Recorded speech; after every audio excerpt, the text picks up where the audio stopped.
Welcome, everybody. This is Beer Guys Radio. Thanks for coming and hanging out with us, having some beer, some conversation. It's going to be a good time. I think that's pretty much guaranteed, Brian. Oh, for sure. Absolutely. Absolutely. Always a good time here. A good time or your money back. That's right. We will refund you everything you paid. Absolutely. Right. We're going to jump into the show here. If you have comments, let us know what you're drinking, et cetera, et cetera. Drop them in the comments. We'd love to hear from you there. And we are going to get rolling right now.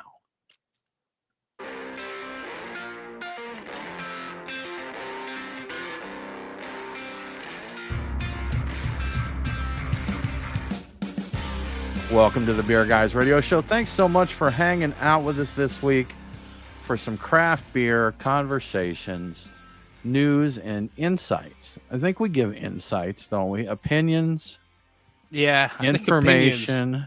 Insight's a slightly fancy word for us just giving our really dumb opinions about things. Yeah. Yes. No, we share some factual information, or at least to the Yeah. except for last week when you lied about telling us why they put lime in Mexican lagers. I gave you the explanation I got that they thought it was a marketing Yeah. thing from the 80s. That's all I can tell. I can't But you prove it myself, but you brought it in as though you had a solution, that you had the answers, Brian, and I felt lied to is basically what I'm trying to say here. So you'll heal eventually. I will heal. Time Put a heals little lime on all it, that wounds. injury, and that'll right. fix it. Yeah. It'll sanitize it. We'll be good to go. That's right. There. Yep.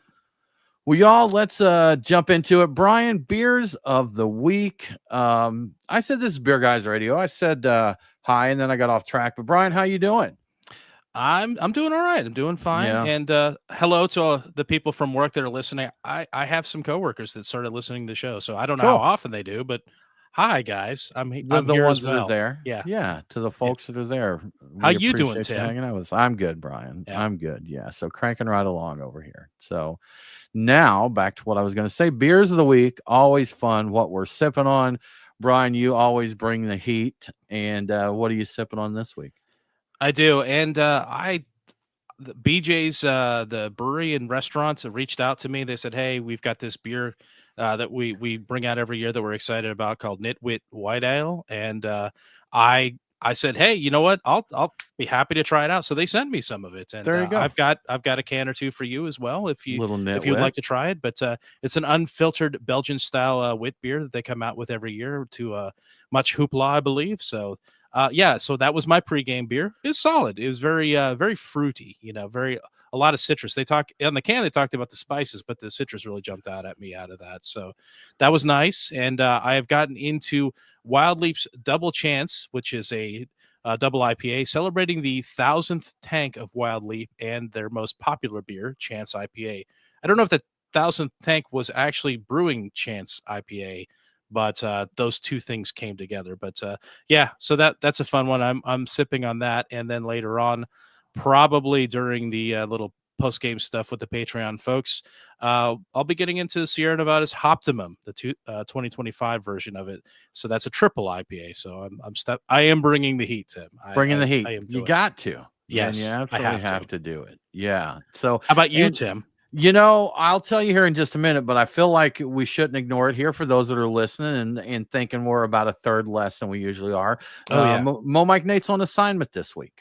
So we hope that his assignment is going well, but he'll be back with us soon. But Brian, my beer of the week, I'm doing a tribute beer here. Oh. So to a fallen soldier this week in Georgia beer, but I have from Jekyll Brewing, Big Creek Kolsch. So we just heard earlier this week that they're closing all locations, and I'm not even sure how many they had now. I know three or four.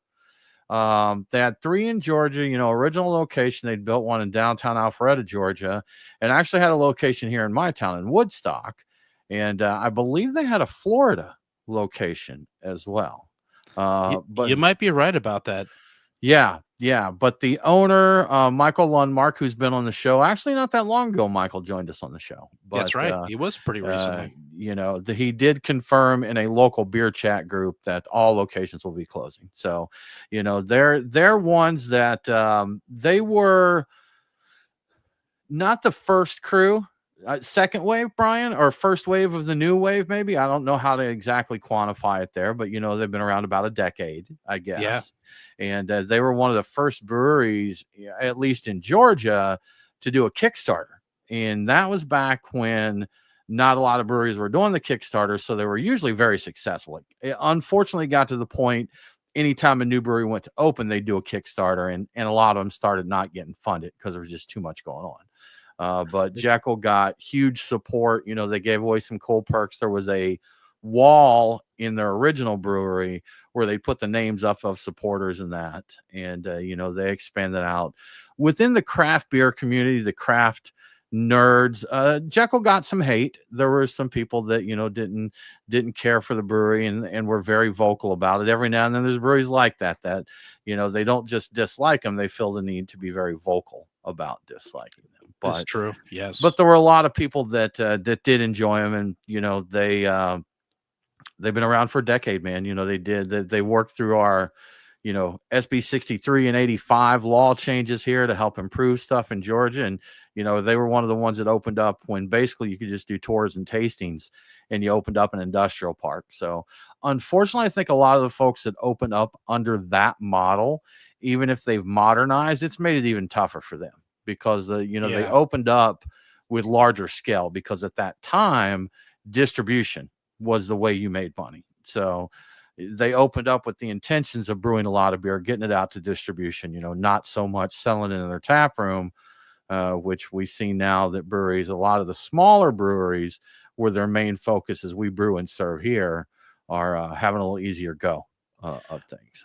I have two thoughts in my head at the same time that seem conflicting, but one of them is like, I could swear I've been hearing rumors for a while that Jekyll was closing, but at the same time, I'd go to the places like, I think the Alpharetta location was really nice. It seemed really nice, and it did seem really popular. Now that location's not nearby for me, so I'm not over there all the time. So I'm not a really good barometer for how well they were doing, but it seemed really nice. It's in an area that's very popular, like a lot of pedestrian traffic. And I've gone up there where there's just hordes of people everywhere, just having a good time. I'm like, that seemed like just an absolute easy, a gimme. They have a spot there. It's a good spot. So I assumed, I wouldn't have thought that they'd have the problem. And with the expanding that they've done, I was wondering if they've expanded out to a point, and I don't know how the economics work really, because I've never done this kind of thing. But I'm like, they've gotten big enough. I'm like, I just assumed that they had the cushion to support them. That's times, but I don't know, man.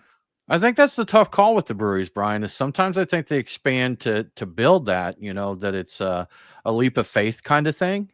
So, it works out for some, maybe not for others. Another Woodstock brewery, Reformation Brewing, they did that where I think they were one of the first to, start opening multiple locations in the state.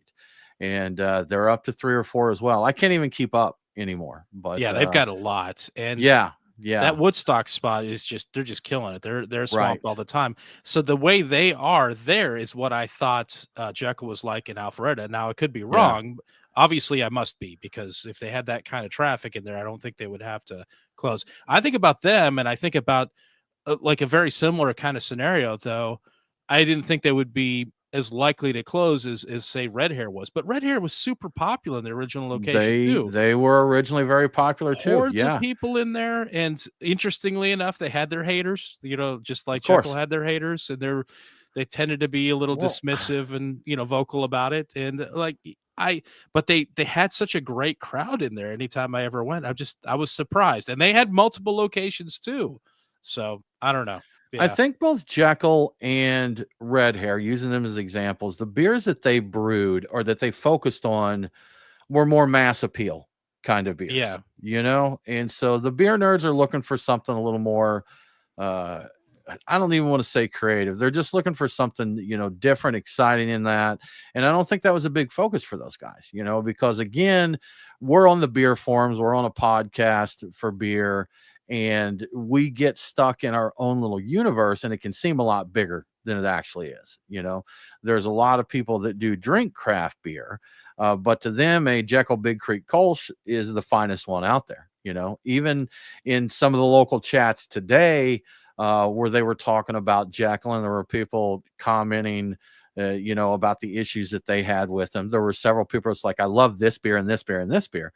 So, it's definitely not universal that people disliked them. There's a very, very large crowd that they did appeal to, maybe not the beer nerd looking for a triple hazy double dipped IPA or anything, but plenty of people do enjoy them. I remember being very pleasantly surprised by a few of the beers, like really liking some of the ones at the time. Not long ago when we went to the location in Woodstock, where I think one of them was a Mexican lager. I'm like, that's a really well-made Mexican lager. I'm like, I don't know. I don't know what else. It's tough all around out there, man. I'm not sure, again, talking about the local chat rooms, but someone's like, who else is in trouble these days? There can't be many of them. And, I don't think I ended up leaving a comment because I didn't have time because I was goofing off at work for a second. Yeah. But basically, I was going to say probably nearly everybody. There's a few that are doing well and have said they're doing well, but even some that have the outward perception that they may be doing well are still struggling. We talk with the brewers that have said it's tough all around there. Talking to Thomas Monty at Schoolhouse. His original location in Marietta, Georgia, he said he does great there. It's usually packed out, but he had a second location he had to close because it just didn't get the same traffic. So you just never know, but it's just tough out there for craft beer. I think his choice to jettison the one to save the other was really smart, and I'm wondering if that's a choice that other breweries are not willing to make, or other owners aren't. Like, they get attached to the new locations, and that, like, I can make this work, and they wind up sinking the ship because one location is just a drain, like, instead of cutting it loose. So kind of that sweat equity, or I don't know what the term is for that, but you can't let it go once you have it, type of thing, and you got to sometimes. So. And I'm afraid for some of them, it's just that, hey, we're going to open the second location, see if we can increase cash flow, and it just doesn't. Yeah. So it's like, hey, this was our attempt to kind of bring some more in. And Thomas mentioned that he funded his second location a lot with the money he was bringing in from his first location, but he's like, I can't keep doing that, because naturally you got to seed it a little bit to get it going. And that, but it just didn't work out for him. And I do want to throw out there, speaking of Jekyll, if you're listening to this show, if you're watching us live on the live stream, or you're listening to this show Saturday, they're closing after service on Mother's Day. So, there's still time if you want to go out there and give them one more visit, go have you a Big Creek Kolsch or whatever's on tap there, a bite to eat at some of the locations, and there's still time to do that. But Jekyll was always good to us, man. Michael Lundmark was always good to us. Josh Rachel that was there brewing. Our buddy Joe got his start there, who's now the brewmaster at Scofflaw. So yeah. So always sad to see someone that's been around a while and a big part of the community, or any brewery. But that's we knew those guys well. Absolutely. Well, Brian, moving along. I want to talk some about ESBs, Brian. Some interesting news, which we will expand a little bit more on. And we're going to kind of double dip on this. And we mentioned that we would do more style profiles. So we're going to talk about the extra special bitter profile. But there was also a very interesting development at the World Beer Cup in relation to that style. So, Brian, tell us about ESBs, extra special bitters. So ESB is just the so it's interesting in the context of the World Beer Cup. There are subcategories of ESB, and the one that we have notes on that's particularly relevant is the American style extra special bitter. And in terms of what you can expect from this beer, you're going to expect the color of the beer to be anywhere from amber to a deep copper color. You want it to be reasonably clear, but some chill haze is acceptable at lower temperatures. It should have a medium to medium high malt aroma and flavor. In terms of hop aroma and flavor, medium to medium high as well. And with the typical, you're going to want typical American hop varieties in there. So like Citras and things like that, maybe, or Cascade, or Chinook maybe, are things you might expect to see in the American style variation of the ESB. And so your perceived bitterness, again, medium to medium high, not super low. So it's going to typically these have a lower carbonation characteristics. So it can be a little bit higher in your bottle variations, but yeah, it's a slight increase there is acceptable. It tends to be on the lower side where it's not quite, we're not looking at cask levels, but we're getting down there. It should be refreshing. It should be thirst quenching. There may well be some fruity esters in there. That is acceptable for the style. Usually you don't want any diacetyl in these beers. You don't want any of that butteriness. That's not what you're looking for in the ESB. And if you think about it, it just doesn't make any sense. So yeah, medium to full body. And yeah, it's just it's a good, easy drinking beer. You're looking at not super high ABVs. You're maybe 4.8, 4.5 to maybe 5.5. I think sub 6% ABV is what you're looking at. So in bitterness, like I said, it's like 30 to 45 IBUs for it. So it's not super bitter, but it's going to have some hop presence to it. So yeah, that's what we're looking at. And you're speaking of specifically the American ESB style. Correct. That's to kind of explain what it was that was a shocker from the World Beer Cup, is the beer that took gold in the ESB category at the World Beer Cup was the Sierra Nevada Pale Ale. And that was something that, people saw that and they're like, okay, is that a typo or what in the world's going on?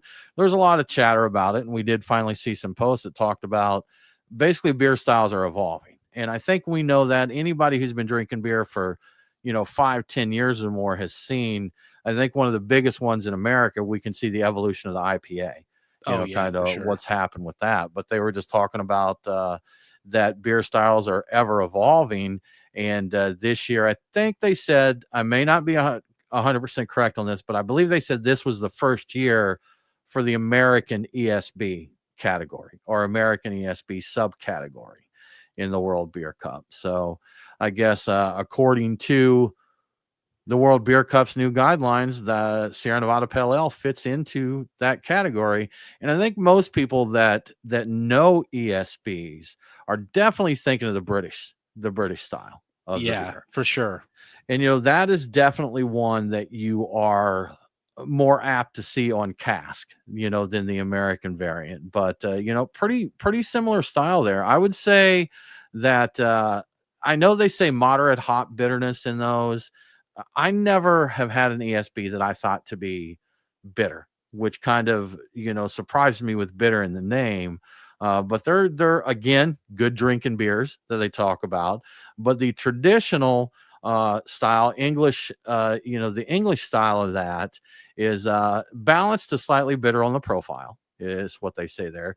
Aroma is going to have a little bit of hops in the, in the aroma there. They're maltier. So the ESB is gonna have some malt character to it, and that's one thing. If you like a lighter beer, but you're wanting a little more than like your typical Pilsner gives you, then an ESB is a good next step to that type of beer. They can be golden to deep copper. They should have like a white or off-white head on there. And I am referring to notes here as I do this. I know the style, but I want to make sure to catch all the info in there. But the flavor is balanced to somewhat bitter. And again, I've never had one that I thought, was particularly bitter. They're going to be pretty light on the mouthfeel, a little bit of body to them, but overall fairly light in the mouthfeel. They're drinking beers, man. That's definitely one that falls into the drinking beer category. And with this, IBUs are going to be between 30 and 50, and you will have an ABV of about 4.6 to 6.2. So by English standards, the ESB wouldn't really be their session beer, kind of a step up from that. But if you want something a little more than a lager beer, with a little more character, a little more booziness to it, then ESB is kind of the next step on that ladder there.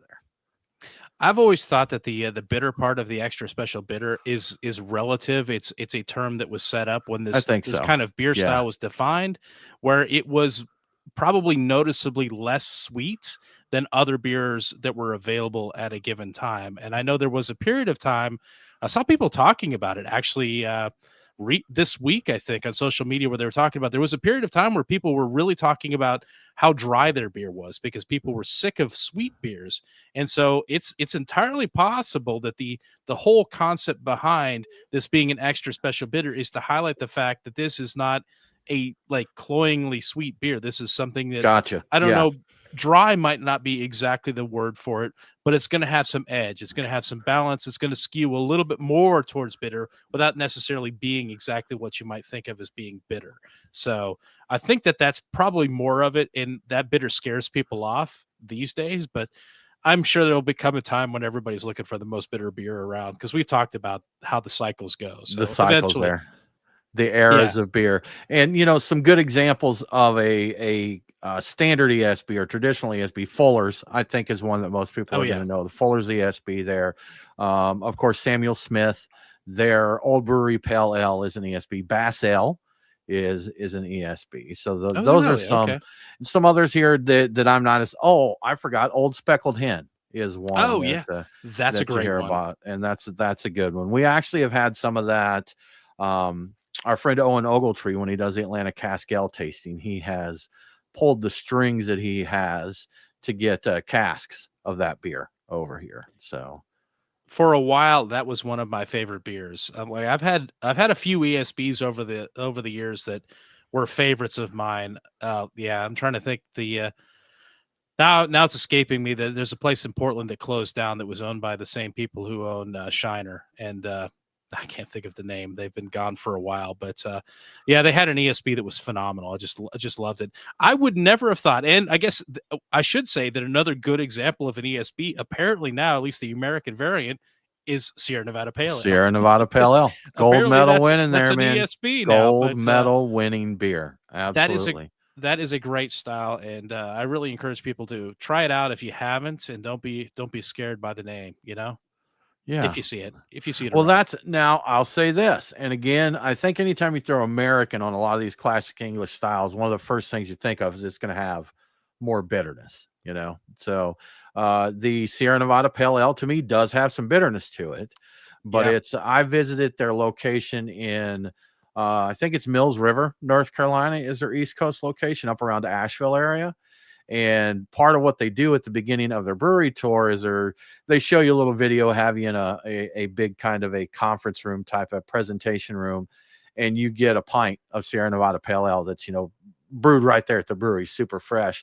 And Brian, so many beers, if you haven't experienced them truly fresh, you really haven't experienced them. You really have to. I haven't heard as much chatter about it lately, but there are definitely people that are of the mindset that an IPA more than a week old is past its prime, and especially you get a month old in that. And I can tell you that I've never had a Sierra Nevada Pale Ale from a bottle or package that I thought was bad. I haven't drank any like 2 years old or anything, but I can tell you that the one at the brewery fresh was next level, so really good. The example I always think of is Sweetwater IPA. Get it, you get it fresh when you get there. You have to, because it's never gonna be as good as it is right there. And that one really jumps out at me. Zach West mentions Red Hook. They've got an ESB. Red Hook ESB. Yep, that's definitely one we see around here. That came out in 1987. I was just looking at the notes for that. Red Hook did. Yeah, that particular ESB balances caramel malt sweetness and subtle spice with citrusy hoppy flavors. So yeah. I've had that. It's been a very long time, but I think that's probably a really good example. And but once he mentioned it, I'm like, oh yeah, Red Hook, of course, right? Of course. If you see it around, get it, because it's kind of hard to find these things. So it's a bit of a rare treat on this side of the pond. Now over there, over in the UK, you probably can find it on cask a little bit more easily, but. Yeah. Well, that's another one that your local brewery, go to your local brewery, because if you want a good ESB, that's definitely one that gets tapped at the brew house more than they put it in cans or bottles or whatever vessel. That is true. And I have recommended a few at Truck and Tap. So Truck and Tap frequently has, not always, but frequently has an ESB on. So yeah. But Brian, getting more into it, the World Beer Cup Awards were last week, in correspondence with the Craft Brewers Conference, which was up in Indy. So that went down, and the World Beer Cup Awards were handed out. It was interesting. So I watched a little bit of the live stream, And, this is the World Beer Cup. It's not just American. A lot of times we see these beer competitions, they're pretty dominated by American breweries. And of course, I mean, you're at a competition in America, so you're going to see a lot of that. But a lot of international breweries, Brian, a lot of Asian breweries I saw meddling on some of this stuff. And I forget was it Tsingtao? The NA beer I mentioned to you, and I forget, but I think it was. It's in my notes. Tsingtao NA took gold for non-alcoholic ale or lager. Crazy stuff, man. Good. I think it's great to hear. I gotta try it. Yeah. But Brian, you've done a lot of hard work here, kind of summarizing everything that went on at the World Beer Cup Awards. We're going to dive into this, but due to the timing, and we've got quite a bit to go through with this. Before we get into this deep, how about we give a shout out to our sponsor? Oh, yeah, that's a good idea. Since I did just mention Truck and Tap. So there you go. Good timing. Yeah. So when we talk about Truck and Tap, I usually focus on the great selection of beer they have. They've got 20 taps, and they've got a variety of cans and bottles as well. But there's something else that Truck and Tap has a great selection of: bourbon. And they've been showing it off on social media this week. If you're a fan, are you a fan of Weller or Angel's Envy or Eagle Rare or good old Buffalo Trace? They've got all of those, and they've got more besides. In some locations, I think a lot more. You'll have to check. So this week, my beer picks will feature beers that I think would pair well with a shot of bourbon, some Boilermaker beers, if you will. So, summon your Ubers and get ready to have a few interesting drinking sessions. But at Truck and Tap Woodstock, I'm going with Genesee Cream Ale. We're a fan of Jenny Cream here, but I don't know if I've ever paired that with bourbon before. Did we do that in the studio? Do you remember, Tim? I don't believe not that I recall, Brian, because I don't want to taint the glorious name of Jenny Cream. I said, I was thinking that we never had, and then I thought maybe we have. Maybe we did. Do some you weird probably stuff. did. You probably did. Maybe, but we had both beer and whiskey at the studio, so it's likely that it happened. We had a nice selection of whiskeys, didn't we? Yeah, we did. I missed that. So AI seems to think, and I've never tried any of these, but they seem to think that Maker's Mark or Bullet Bourbon would be a good pairing with Jenny Cream. And rest assured, this is something I am going to try. Even if I have before, because I don't remember it clearly, but I believe I have both of these. I know I have a leftover bottle of Bullet from a previous trip that I took. I wound up bringing it back with me. Anyway, I'm getting off topic here. At the Duluth location, I'm getting Six Bridges Silent Accord off the Nitro tap. Not only were you talking about a Nitro beer here, we're talking about an oatmeal milk stout on Nitro. It's going to be full-bodied and velvety with notes of vanilla and coconut, and it's only 6.5% ABV. So it sounds like it would be more than that. I think bourbon would go really well with that. Vanilla, coconut, these are notes that come out in bourbon, so I think these would be very copacetic together. At Truck and Tap Alpharetta, my pick is Bold Monk's Discipline, and I think Discipline might have been a World Beer Cup medal winner. But anyway, this is said to be a deceptively drinkable, that's what Truck and Tap says, Belgian double with yeast-driven dark fruit notes. I'm thinking this might pair well with a more barrel-forward bourbon, one that's maybe higher proof or double oaked, some of that type of stuff. I think that might be good with this Belgian double. And finally, at the Lawrenceville location, I'm going with Naked River's Moon Pie Stout, which is a pastry stout brewed with actual moon pies. This is the booziest of my beer picks for the week at 8.5%, so proceed with caution. But also, don't you want to know what a bourbon-flavored moon pie tastes like? I mean, I definitely do. But I'm down for that. Right. Yeah. But if that's pushing it, I have an alternate pick for Lawrenceville. Left Hand's Belgian White on Nitro, another Nitro beer. That's right. It's wit beer on Nitro, and it's only a 4.8% beer, so this is going to be a little safer for you to try out. I just really like to see how a wit beer would pair with something like a good old Buffalo Trace. I think it would be good. I'm not sure, and there's only one way to find out. And there you have it. Those are my beer picks for the week. But if you'd like to make your own, head over to truckandtap.com. There's a lot to choose from. You will find the full tap list there for each location, not to mention events calendars and food truck schedules and all kinds of fun stuff. Or you can just drop by your local Truck and Tap and play it by ear. That always works. And thank you to Truck and Tap for your support. Good stuff. Thank you, Truck and Tap. Brian, World Beer Cup 2025 awards, stats, info, interesting trends there. What happened at the World Beer Cup this year, Brian? Yes, so this was the 16th World Beer Cup competition. It received, and I've got some stats to start things off, 8,375 entries from 1,761 breweries and cideries, representing 49 countries. That's a lot of places, like you mentioned before. 317 of those entries were the very first ever for the given brewery or cidery. There were 265 judges evaluating beers, and they weren't all American judges. 132 of those judges came from a country other than the U.S. 37 countries were represented in the judging, so it's very like beer from all over the world and judged by people from all over the world. The judging took place over 14 sessions, and that spanned 7 days. So, I guess 2 sessions a day. That's a lot of hard work, a lot of hard drinking. There were 112 beer style categories and subcategories. We mentioned subcategories before, and there were 5 cider categories. The average number of beers in each category was 73. So, meaning if it were all up to chance, your beer entry would have a 1.37% chance of winning. So, if it was just random, it isn't. Like the guys who make the better beer have obviously going to have a better chance of winning, but you never know. Somebody might outdo you.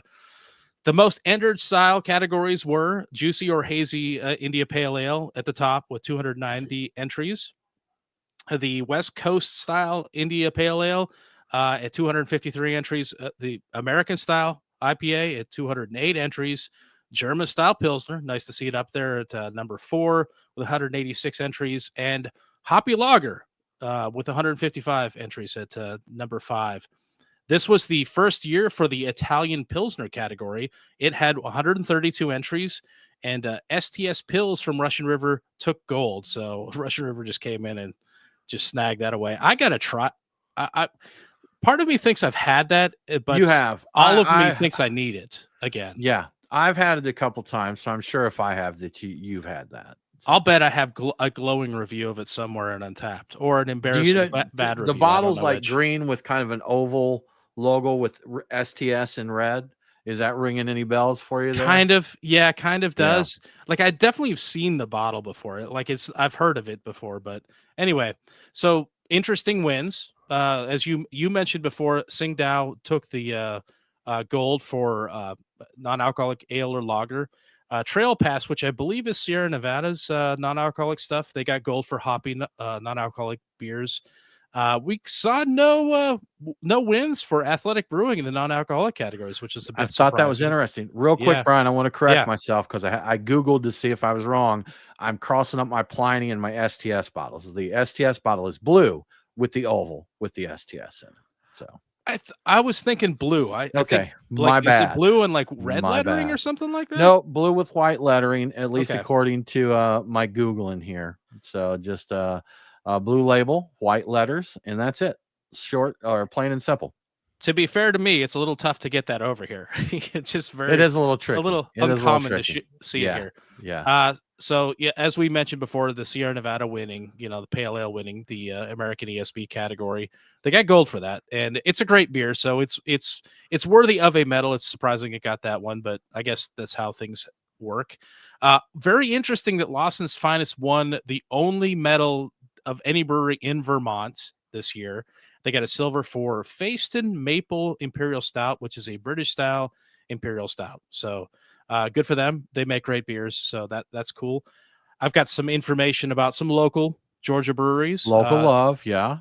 I think Tim actually grabbed all these. I just reformatted them a bit, but 9 total medals for 6 Georgia breweries at the World Beer Cup. The biggest winner of all of them in terms of just numbers is New Realm. They've got a silver for Blackberry Smoke. They got bronze for Lima Vesa. They got bronze for Fooder Age Saison, which I need to try that. I didn't know they made that kind of beer. But Bold Monk got 2. They got a gold for Virtue of Patience in the wood and barrel aged sour category. That's a great beer. That's one. I think that's a repeat winner too. I think Virtue of Patience has won before.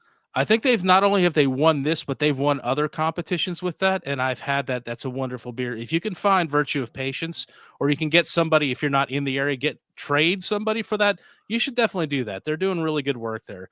They also got bronze for Discipline Double, which is the one I did talk about in the Truck and Tap section there. And I try it with a bourbon or not. Just try it by itself. Either way. We also have Rock Solid, Still Fire, Silver Bluff, and Wild Heaven with Eschaton. They all won a medal apiece. So it's a good turnout for the state of Georgia. We had more winners here in Georgia than Vermont had. So that's something. Yeah. Yeah. I mean, to have 6 breweries and 9 medals, we used to lament the fact that we'd have these big beer competitions and Georgia just wouldn't get anything, and we were big fans of our brewers, very, very much rooting for the home team, and there just wouldn't be anything or maybe one medal. So to see this is it's pretty cool, man. It's cool. So it's nice to see that we've got some out there that are brewing killer beers and getting recognition for it. Does it seem like there's anything missing from that list of winners? Like any surprises that aren't there? I mean, maybe it's breweries that didn't enter, but you talking about someone that I feel should have won?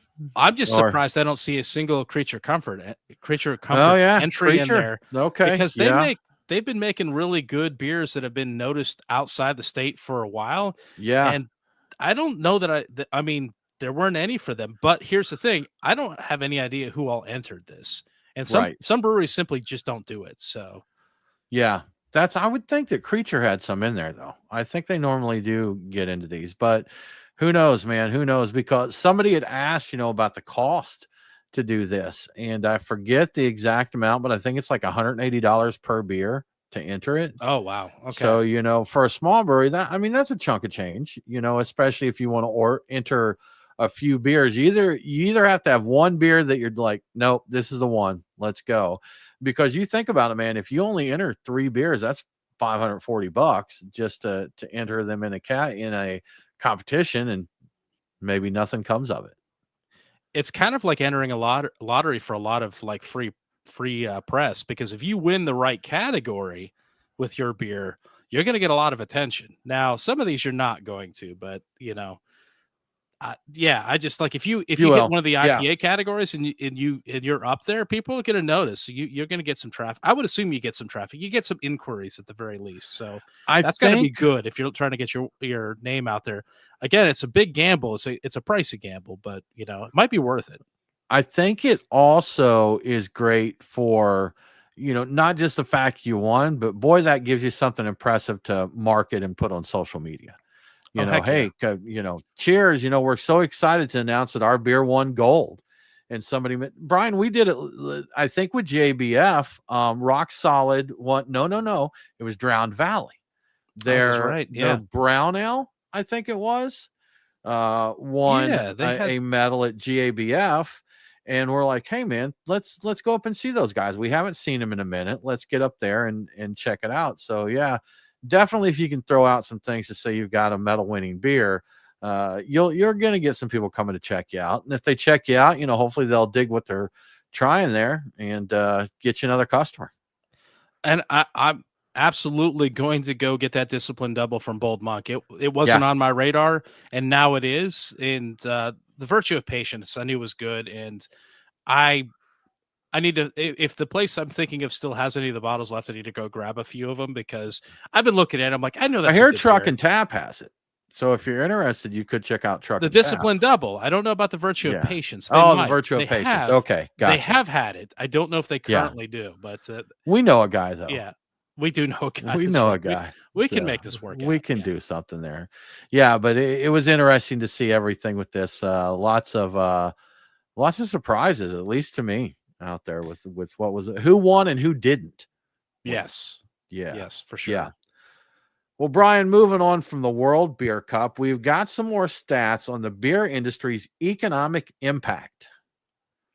Yes, we do. So this is a positive story. I like reading things about this, because we hear about the negative stuff, but what the good that beer does, the industry does. I love hearing about it. So according to the biennial Beer Serves America study commissioned by the Beer Institute and the National Beer Wholesalers Association, the U.S. beer industry generated $470.96 billion in economic output in 2024.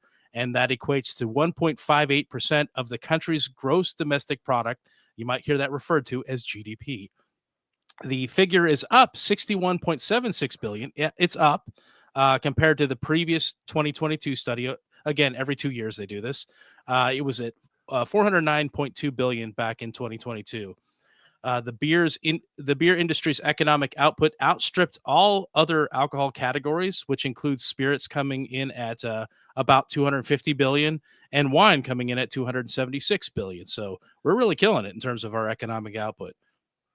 And with the declines we've been hearing about in the beer industry, you might be wondering how it could all still be growing. There's a lot of factors in the growth. You've got inflation, which is bringing the numbers up. You've got price increases, which are happening, premiumization, innovation, and also increased wages and benefits. So that's part of the economic impact of these. So the people getting paid more and getting better benefits increases the impact beer has on the economy. We found that I was not involved in it. I didn't find anything, but they found that for every dollar invested in the beer industry, $2.31 was generated within the U.S. economy. The beer industry supported 2.42 million jobs nationwide and contributed $142.5 billion in wages. So that said, direct industry jobs, actually directly working for somebody in beer, there were 91,498, which did slightly decline from 2022 from 92,000. So about 91,500 from 92,000 and change. Craft breweries accounted for the largest share of direct jobs with a little over 36,000 full-time employees, which is about 40.9%. There were an estimated 9,425 brewing facilities operating in the U.S. in 2024, with craft making up the majority of it, 66.2%.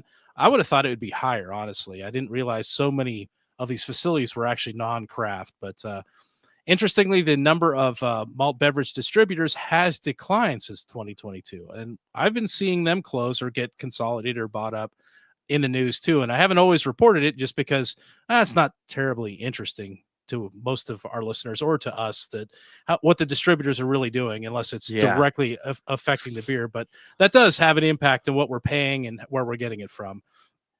The top 3 states for the beer industry employment as a share of their total state employment were Vermont, Maine, and Montana. The beer industry contributed $58 billion in state and federal tax revenue in 2024. That was actually a decrease from $63.8 billion in 2022. The decline in tax revenue is attributed to the shrinking beer volume and consumer shifts to other alcohol beverage categories. So as the sales decline, actually the taxes getting paid also do decline too. But taxes amounted to 41.3% of the retail price of malt beverages, like all malt beverages. So 41.3% of what you're paying is actually taxes in some way embedded in the price.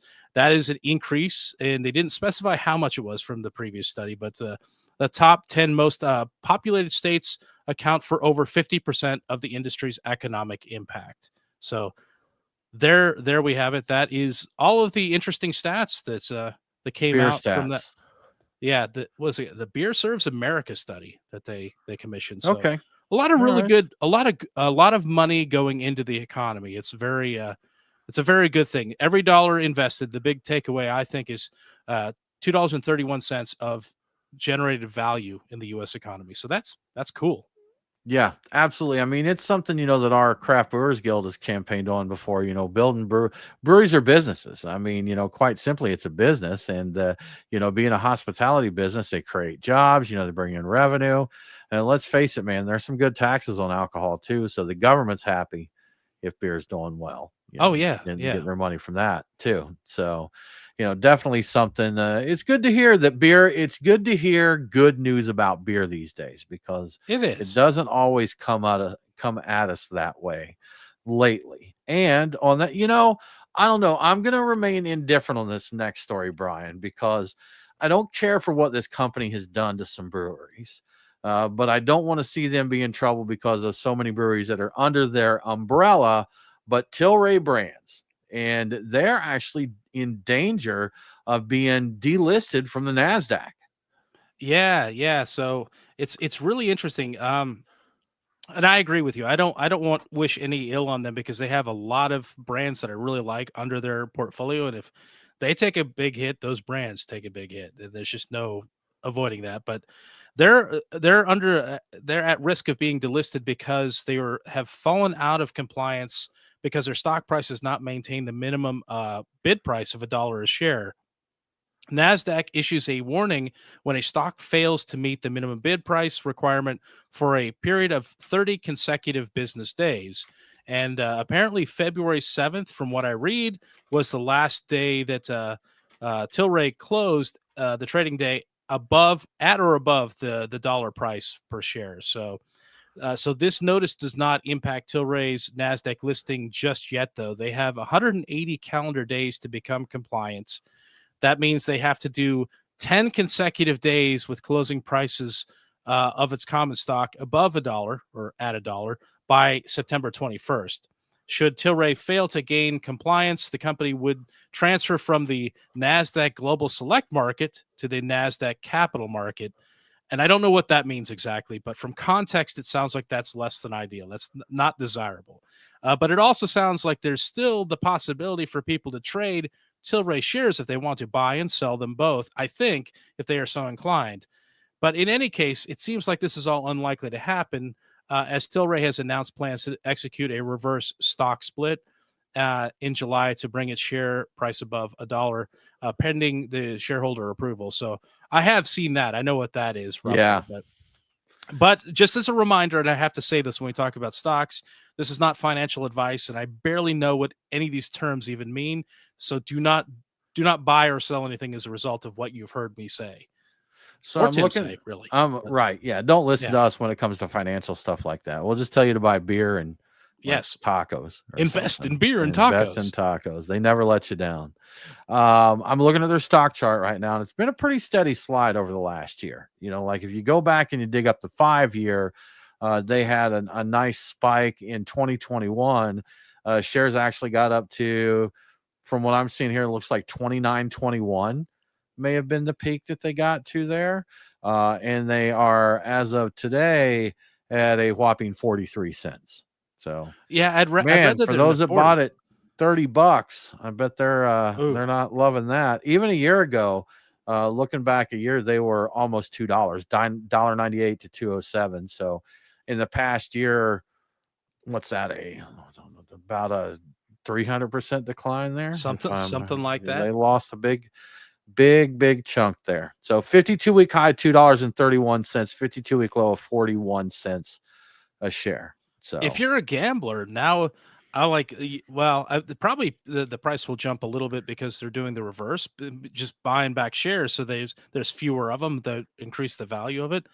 Like if you're a gambler and you're not, you don't care. Like I don't have the kind of money to do it, but I'd see something like this and like, you know what? I think they'll survive and they'll probably do better than 48 cents. So like, let me buy a bunch at 48 cents or 43 or wherever it's at, and then wait for it to, get up above $1, and then I don't know, more than double your money. So theoretically, we need to get possible, but we need to get more weed legalization out there, and then Tilray can start to thrive. But I got to say, I'm a little surprised at how long it's taken for that to just fully be legalized, because I thought we were really close, like seriously, like 10 years ago or something like that. Like it's almost legal by not even technicality, but that's by practice these days. Yeah, it's something. I mean, I think we know here in Georgia we'll be one of the last states to get it. We've still got the Southern religiosity that'll impact that, so that'll be something that we won't see. But there are some states that I figure are,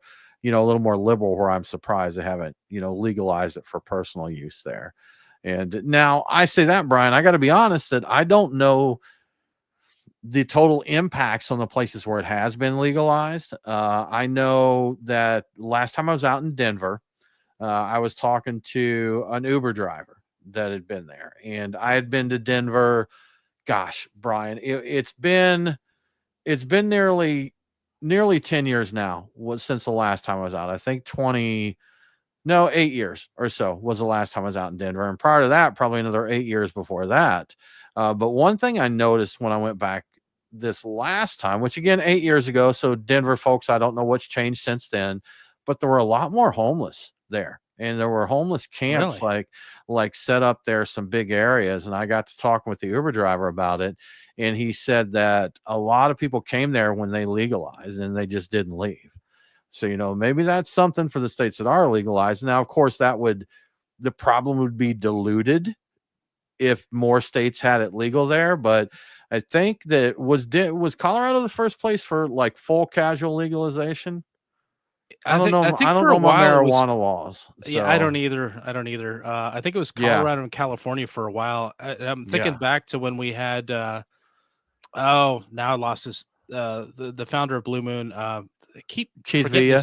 Villa. Yeah, there we go. Yeah, and he creator was talking of Blue Moon. So creator of Blue Moon. He was talking about having his product Saria, I believe it was, in dispensaries, and that it being difficult because you have distribution. It was odd because you have Colorado and California, but you have states in between where that's not legal. So it's a long drive to get there, huh? How do you get it from one to the other? You're having to put it through places like, I guess, that's a good point, like Brian. I'd never really thought about distribution with this stuff. I guess it's got to get distributed somehow. It's got to get to where it's going, unless they're just growing it all locally grown. But I doubt that's the case. I've gotten confirmation. Smoke local, Brian. Smoke local. I've gotten confirmation that it was Colorado and California from folks on Instagram, and also confirmation that what I've said is not financial advice. Trey Powell Music, thank you for reiterating that. Yeah, don't buy stuff as a result of what I say, unless it's beer, and that's not for financial reasons. That's for enjoyment reasons. So that's enjoyment. We can give advice on that. Absolutely, that's for sure. So interesting. But we were talking here in Georgia. I think THC derived from hemp plants is legal. And I even saw an article, Scofflaw Brewing here does THC beverages. And they had a sponsored Facebook ad that said, legal shipping to all 50 states or something like that. And I'm like, oh, everywhere now, so I guess, and it sounds like from what I have heard that hemp derived THC is the same as any other THC. There's just not as much THC concentration in hemp. And again, I don't know my marijuana science that well at all, so I could be wrong, but I think that's the case. So it sounds like you were onto something with your comment about smoking local. Ashley Lay on Instagram says that most grass is local. I guess people. There we go. Yeah. All right. But edibles come from other states. Okay. And, it's apparently all legal where New Mexico, in Colorado, New Mexico. California. Yeah. Okay. Yeah, those places. Yeah. So I had no idea. I guess maybe I didn't even think about the growing aspect of it. I'm like, it's got to be grown somewhere. I guess it's grown in those states for consumption there. I guess it makes sense. I think I'd rather have it done in the States, and they can reap the economic benefit of it, and also we can kind of monitor what's happening, and it's not like really suspect stuff that's being grown and processed. So yes, we do not want our grass to be sus. Yeah. Okay. Interesting. Yeah. All right. Well, Brian, one more fun story here. I'm going to say fun story. Even macro beers sometimes try and get a little creative here, Brian. And Tecate is coming out with something a little, I don't know, somewhat creative, I guess.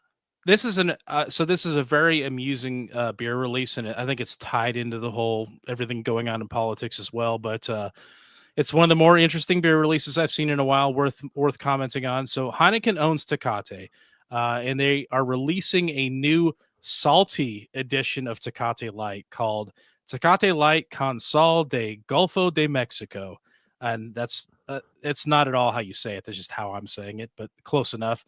The special edition beer was brewed with water from the Gulf of Mexico or the Gulf of America, depending on who's listening and Gulf of Mexico. Which map you're looking at.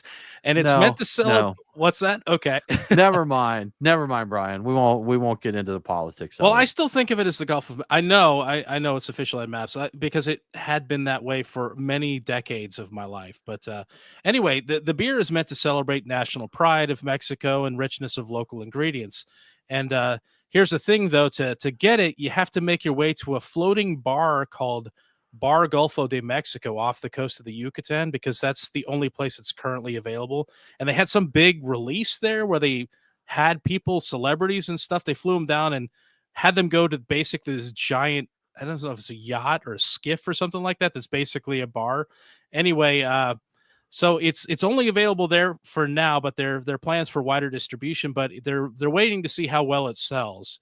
Based on a quick look at the social media account for the floating bar, it seems like its launch, it didn't exist until they launched this beer. So they made a floating bar in the Gulf of Mexico, America, whatever. I like the way they roll. And to release the beer. And that's the only place they're putting it. So it's very unusual. You can't just walk up to it. What's also interesting is it's not meant to be a Goza, as far as I can tell. It seems they just added salt water to their existing Tecate light. Well, yeah, beer. I mean, if it's not sour, it wouldn't be meant to be a Goza. It's just salty beer. And that's what I was thinking, like salty beer. I thought that was weird, but I guess people have been I putting see salt. you have not been to bowling alleys in the South before. Yeah. Well, so I said, like, that's weird. What is going on? But I thought, you know what? People have been putting salt in their beer well before this.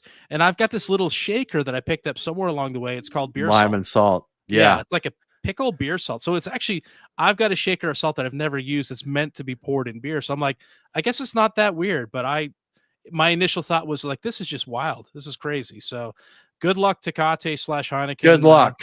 I will drink this beer if it makes it this far. I am not going to the Bar Golfo de Mexico. I wonder if our buddy Digidoo Nate is in the right part of Mexico to get that. We'll have He to might have check. gotten the I'm invite. not sure. Yeah. He may have. He may have. Well, y'all, that wraps it up for our show this week. We really appreciate you hanging out with us. We hope you've enjoyed it. If you do like what we're doing here, we love it if you would support us by telling your friends to listen and subscribe.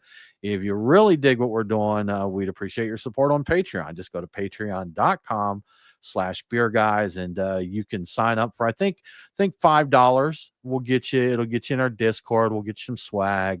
We'll hang out. You'll be able to come join us for the live after party after the show each week. So it will be a good time. But with that said, we hope that you all have a really good week, and don't forget to drink local.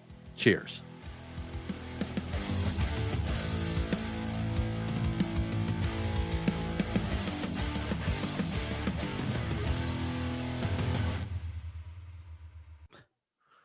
Good stuff. Good stuff. I like that. What is it? It's a beer that's called It's a Dry Heat.